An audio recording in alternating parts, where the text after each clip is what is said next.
So with that kind of introduction, I'm the nicest guy, so I should say fuck you all? Is that? It's hard for me this time of the year. Every year from August 2nd to August 4th, I have a little bit of a rough time because I was in the Gulf of Tonkin in 1964 during those days.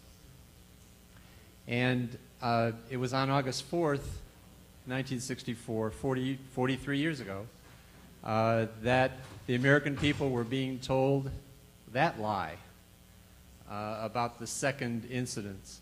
We were being told, we were out in the South China Sea, and we were being told that lie. We didn't know any better at that time. One thing that did happen for me, however, a couple of days after that, and after we were hearing Johnson talk about all the, freedom of the seas and all that kind of bullshit. A couple of days after that event, our ship, I was on the USS Ticonderoga, happened to be refueling the USS Maddox.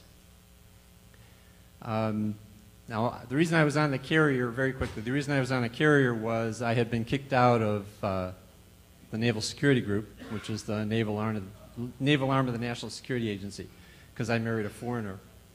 They didn't trust foreigners, right? So I was on this carrier, and we were refueling the Maddox.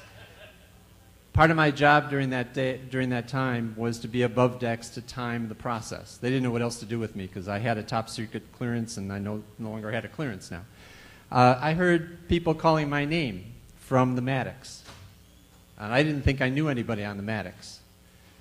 I discovered, to my surprise, maybe not so much surprise, that all of my buddies from the Naval Security Group that I had served with on Taiwan were on the Maddox. Flash. I knew why the Maddox was out there. Flash. No wonder she was attacked. Yes, they would be attacked. They were about provoking some kind of response. Generally, they didn't want a military response. They wanted a radio response. So we didn't know. I mean, I just knew why the Maddox was out there. That was enough for me in 1964 to start asking questions. Presidents lie? I was raised to believe that presidents told the truth. I was raised to believe in the Catholic Church. I was raised to believe a lot of stuff that I'd learned over the years. So one of the things when this period hits me each year, it's especially nice to be going through it with this room full of people. Brothers and sisters that I have worked with, sometimes argued with, even though I'm a nice guy, I'm usually right. And partied with, probably too much. This organization went through some rough times in the early 90s, just after the first Gulf War. And it's funny how we talk about the first Gulf War, just like it just kind of rolls off our lips, the first Gulf War. And to see it come from that period to now is a sign of hope for me, particularly the relationship we have with the VVAW folks. Aaron was very kind to mention my work with him down in Champaign. But it was inside Aaron already. I didn't give him anything. He had it all, and you could see it in the way he talks to an audience, the way he deals with VVAW. We need to recognize that being there inside those young people. They're like us, believe it or not. They are us, maybe 40 years ago, and we need to see that connection. So we need to be thankful that we're still around, like many of them have said that they're thankful that we're still around.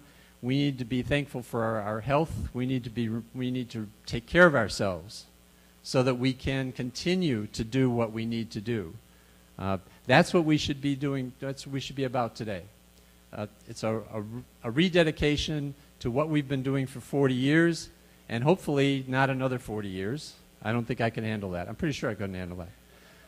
But again, just one other thing. I think I joined VVAW here in Chicago in 1969 with folks like Bart Savage, people like that. And we thought then that the impact we would have at that time and the impact we would have on ending the Vietnam War would be the end of all wars. We really thought that. I think we really believed it. And I think for a lot of people, we had that impact. We had that impact. They weren't going to trust the government again. Of course, hey, we all know we're not going to believe anything a politician tells us anymore. You know, that's something that we learned the hard way. So we didn't end all wars. IVAW has got a strategy, kind of like what we did, and we need to help them make sure their strategy gets carried out and make sure that our grandchildren don't have to do this all over again. So thank you all for being here. I want to thank you for giving everybody the attention that you gave, even though we had to kind of corral you sometimes. Thank you all for being here. Thank you for people, particularly who came from out of town, who made the effort to be here. It's great to see everybody again. It's great to meet people I haven't met before. And hopefully we'll see each other maybe in another 5 years, and we'll have a party, a real party, because we're finally winning. Okay, thank you.